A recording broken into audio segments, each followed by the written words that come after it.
Así es, chicos, estoy muy agradecida otra vez de estar con estas bellezas. De aquí para allá. Estoy muy contenta y más contenta porque el día de ahora tengo a una invitada muy especial. Ella se llama Verónica y es psicóloga especialista en niños, en la educación. Y un tema que ahorita está bastante relevante y creo que a muchos de los que nos están viendo les va a importar, pues es esta pandemia que nos cambió literalmente el mundo y a la sociedad. Entonces, pero también a los más pequeños de la casa, o sea, no hay que olvidarnos de ellos. Entonces, el tema de ahora es la pandemia, cómo es que a los niños les afectó en la educación. Bienvenida, Verónica, muchas gracias por haber aceptado mi invitación. Y una de las primeras preguntas que creo que son básicas para entrar en este tema es el cómo le afectó la pandemia a los niños hablando sobre la educación. Bueno, fíjate que a los niños en especial les afectó muchísimo porque ellos no estaban acostumbrados a usar la tecnología para la escuela, ¿no? Siempre están, pues a lo mejor en las redes sociales, viendo videos, etcétera, pero no estaban adaptados para sus clases en línea y tampoco pues México en general no está adaptado para tomar clases de esta calidad.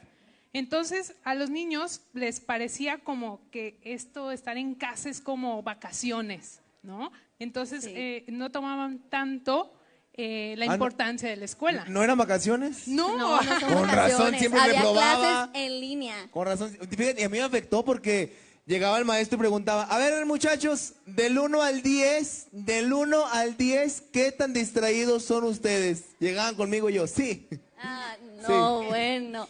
Y creo que también los niños, Solo pero los niños. los papás, o sea, fue un problema el ponerse con los niños. El adaptarnos. Ajá, exacto, Sí. entrar a una clase en línea, porque también creo que para muchos papás fue como algo muy nuevo, ¿no? Y Para hasta mí- cierto punto la paciencia se perdió para No, los niños. Y no solo los papás, yo les comentaba, yo soy docente y entonces a mí me tocó, no voy a olvidar, era un viernes, estábamos en los pasillos cuando nos hablan de dirección, todos los maestros a dirección ahorita, se acaba de declarar pandemia. El lunes era festivo. Entonces decían, tienes el fin de semana para ser un experto en Zoom, en redes, dar clases en línea. Dices, ¿de dónde? O sea, ni el internet de la casa ni siquiera te daba para poderlos dar.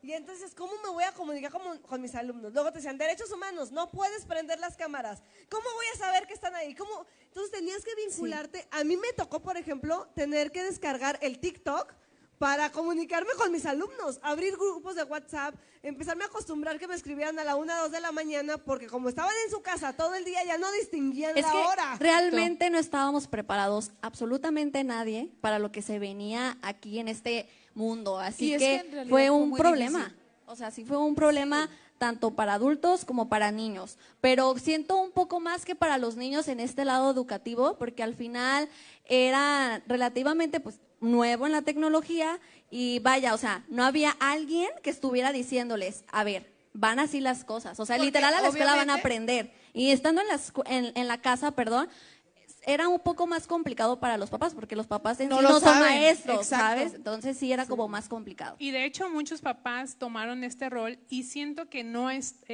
su rol, ¿no? Tenían que adaptarse tal vez en acomodar sus horarios. Muchos papás tenían que trabajar, entonces no tenían esta calidad para los niños, entonces tenían tal vez que dejarlos encargados con alguien más, con un hermano más grande. Oye, con pero una pregunta, emocionalmente hablando, ¿en qué les afectó a los niños esta pandemia? Pues demasiado, porque los niños, como muchos saben, pues ellos necesitan el contacto social, entonces a la hora que les quitan estos, ellos pues no saben realmente qué hacer. Lo que está pasando. ¿No? ¿Cómo le vas a explicar a un niño que ya no va a ver a sus amiguitos, que ya no va a poder jugar, que ya no va a poder abrazar, etcétera, ¿no? O los que apenas iban a ingresar, ¿no? Exacto, ¿no? Oye, imagínate no tener ese contacto tú con tu maestra, tu maestro, como aquel niño que llegó, fíjate Miguel, llegó la maestra en primera de clases, dijo, buenos días niños, me presento, yo soy la maestra Regina. Y todos, la maestra Regina, bienvenida la maestra Regina, ¿no? Ya ves que nunca falta niño distraído que está ahí. A ver, mijo, ¿cómo me llamo yo, Tlacua? ¿Cómo me llamo yo? ¿Qué? ¿Cómo me llamo? Y ya siempre la compañerita que sopla las respuestas. Se llama como lo que tienen las mujeres entre las piernas, pero con R. ¿Cómo? Dijo, se llama como lo que tienen las mujeres entre las piernas, pero con R. Maestra Ranocha, ¿cómo está? Bienvenida aquí con todos. Ay.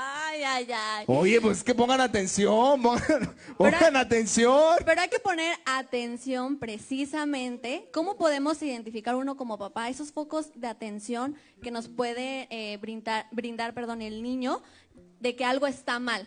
Pues yo como mamá puedo decir que los focos son muy claros, ¿no? Porque obviamente es un cambio muy radical el que dio y tú ves a tu hijo y lo conoces, entonces tu hijo solo muestra esos cambios. No, traemos un rezago educativo alarmante. Alarmante. Nuestros niños que hoy están en sexto traen una educación de cuarto y van a pasar a una secundaria en la que no han terminado, y entonces nosotros como papás decimos, bueno, sí les ayudamos, pero imagínate cuando el papá tiene una educación educativa, valga la redundancia, en la que sí puede ayudarle, está bien. Pero ¿qué sucede cuando el papá resulta que tiene a lo mejor la primaria y el niño está en preparatoria? ¿Cómo te ayudo? Sin contar el acceso al internet, que muchísimos no lo tenían, y generaba una frustración, aparte de la frustración que estabas viviendo, de un encierro, de una pandemia, de una enfermedad, de que no podía salir, todavía no tengo el acceso a la libre educación. Y es algo que debemos de hacer como mucho énfasis y entender que ahora sí lo que van a hacer nuestros niños pandemia, qué educación es la que van a tener y cómo lo vamos a enfrentar, ¿no? De repente, yo por ejemplo, una de mis actividades que a mí me gustaba hacer, daba mi clase de 45 minutos, eran 20, 30 minutos académicos y el resto traía a los niños a la realidad, con juegos, la caja mágica. Chicos, el primero en traerme un aceite de casa tiene puntos extras. Todos los traía corriendo. Entonces, trataba de llevarlos un poco a su realidad, a una convivencia. ¿Por qué? Porque, bueno, ¿qué sucede ahora? Que tengo alumnos que me dicen, maestra, vamos a ver una película. ¡Ay, qué padre! Sí, desde la casa, en dispositivos. Ya no quieren salir. O sea, literalmente estaban improvisando porque los maestros tampoco estaban capacitados para poder dar clases detrás de una pantalla, literal. Sí, a veces no están capacitados para lo presencial porque no les dan las herramientas necesarias para poder hacer su trabajo, ¿no? Ni siquiera a veces tienen capacitaciones y lo vemos en las escuelas públicas más que nada, porque en las escuelas privadas están un poco más avanzados en estas capacitaciones, etcétera, y en las públicas pues te adaptas a lo que te pueda dar la escuela. Así lo que te pueda dar. Pero bueno, hablando de estos focos pues de atención que tenemos que tener a los niños, ¿algún consejo que les puedas dar a los padres que a lo mejor están pasando en esta situación y más porque ya están regresando a presenciales?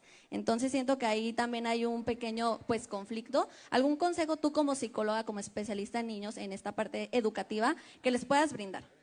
Pues mira, más que nada pues es irlos adaptando poco a poco a ellos y decirles pues que tienen que, ellos si tienen algún problema en alguna materia, pues que traten de resolverlo con su maestra. Es importante también que en las escuelas exista algún psicólogo educativo o un pedagogo que pueda atender esos casos en específico, porque no todos los niños son iguales. Y por ejemplo, en un salón puede haber 30, 40 niños, entonces el maestro no se va a dar abasto, entonces es necesario pues Súper bien. Ya para finalizar, nos gustaría que nos des tus redes sociales o donde te podemos comunicar para cualquier consulta o algo, o que se les presente a los padres. Y bueno, ya sé el número o las redes sociales de la psicóloga que vimos en Las Mentiras de Miguel. Pues mira, me pueden encontrar en Facebook como psique-educa. Y también tengo un canal de YouTube donde doy algunos tips de algunas enfermedades. Es Verónica Guzmán, psiqueeducativa, y también se pueden comunicar conmigo al 33 14 64 02 23. Agradezco que hayas venido, estamos muy, muy contentos porque esta información que nos brindaste el día de ahora fue como muy, muy importante. Pero pues vámonos a otros temas, porque tenemos a alguien que nos va a decir cómo podemos ganarnos estas playeritas que están por acá. El doctor Chochito nos dejó ahorita. A ver, yo te ayudo. Y vamos a hacer, ahí les va la dinámica, bien sencilla. A ¿El ver, que atine? a ver. Que venga el patrón, a ver, ven para acá. A ver, Patrón, ¿cuál va a ser la venga dinámica? para acá, patrón. Cristian, el que le atine, ¿cómo va a golear el Atlas al Monterrey? No apueste y se la va a llevar. Aquí están. A Ya ver, saben, a ver. hay que mandarlo a las redes sociales de los hijos de Miki Laure. Los encuentran en Facebook, así como suena, los hijos de Miki Laure, como está acá de este lado.